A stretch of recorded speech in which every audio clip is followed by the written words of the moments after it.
Saya mau cerita. Ada dua orang sahabat yang tinggal di sebuah desa kecil di Italia. Sebut saja nama mereka adalah Pablo dan Bruno.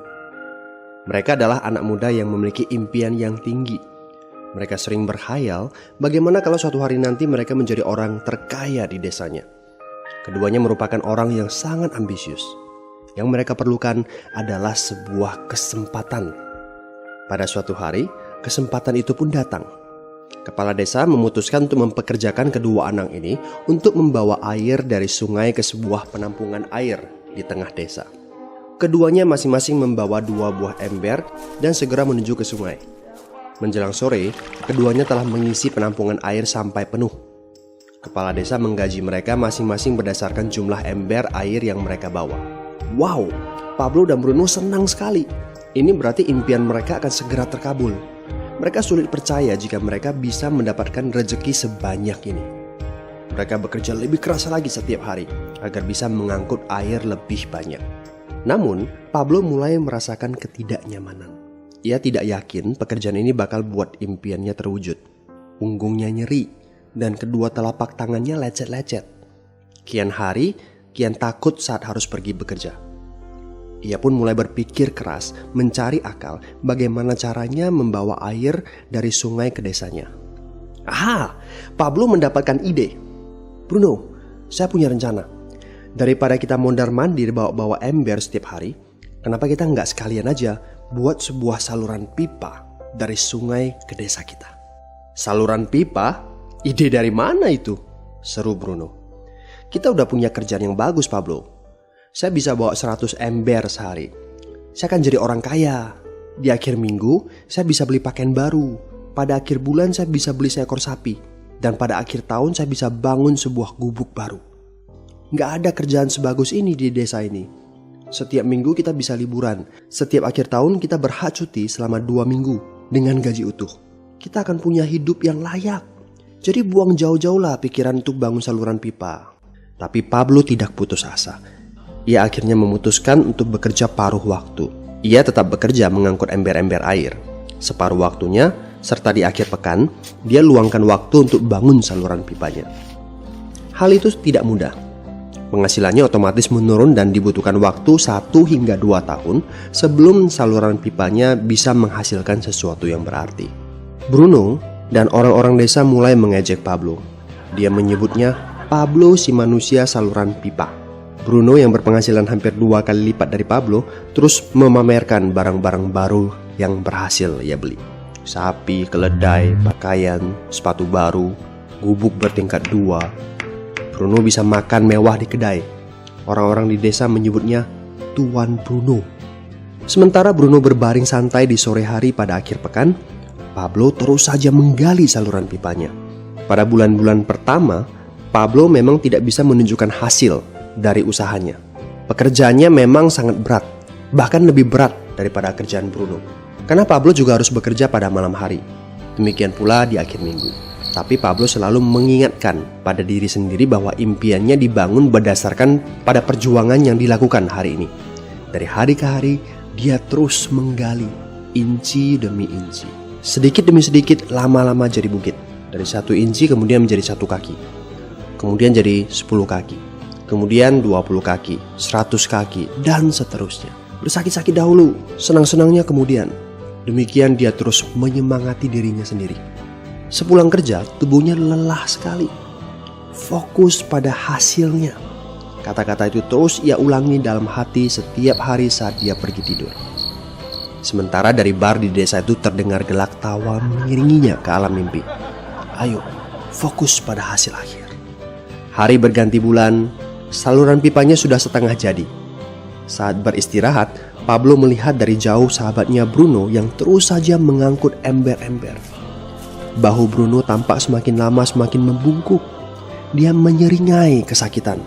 Langkahnya semakin lamban akibat kerja keras setiap hari. Dia semakin jarang bersantai-santai di tempat tidur gantungnya. Dia lebih sering terlihat di bar, duduk dengan wajah letih dan murung. Saat pengunjung bar melihat Bruno, mereka saling berbisik. Hei, ini dia Bruno si manusia ember. Dia lebih suka duduk sendiri di sudut yang gelap ditemani botol-botol kosong di sekelilingnya. Akhirnya, saat bahagia Pablo pun tiba.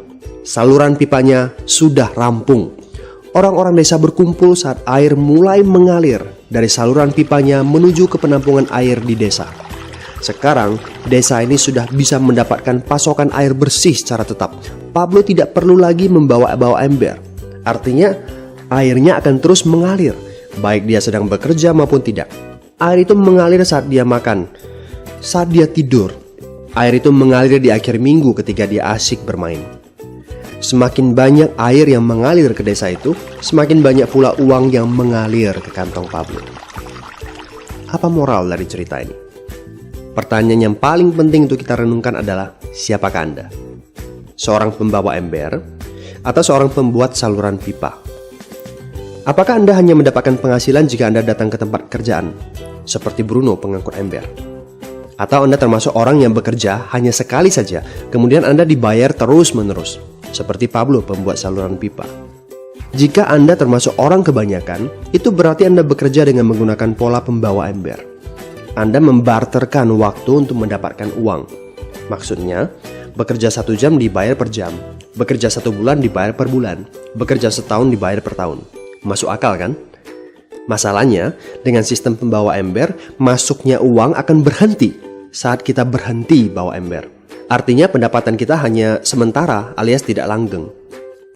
Kalau di suatu pagi Bruno bangun dan punggungnya terasa sakit, sehingga dia tidak bisa bangkit dari tempat tidurnya, berapa uang yang akan dia dapatkan hari itu? 0 besar. Fakta yang harus kita sadari adalah kita tidak bisa bekerja selamanya karena faktor usia dan kesehatan. Jika kita tidak sanggup membarterkan waktu kita, maka kita tidak akan mendapatkan uang. Pablo jauh hari sudah menyadari keterbatasan ini. Karena itulah dia langsung berpikir untuk menciptakan suatu sistem yang memungkinkan dia untuk terus mendapatkan bayaran baik dengan cara barter waktu ataupun tidak. Pikirkan ini. Bagaimana dengan Anda? Anda mau apa kalau besok penghasilan Anda berhenti? Apa yang akan terjadi kalau Anda dipecat? Apa yang terjadi kalau kemudian Anda sakit atau cacat sehingga tidak bisa membawa ember lagi? Bagaimana seandainya perawatan kesehatan yang mendadak yang harus Anda jalani menghabiskan uang tabungan Anda?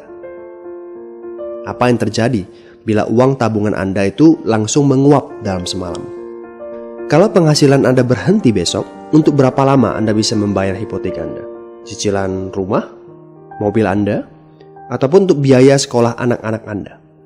1 tahun, 6 bulan, 3 bulan, atau 3 minggu? Jelas.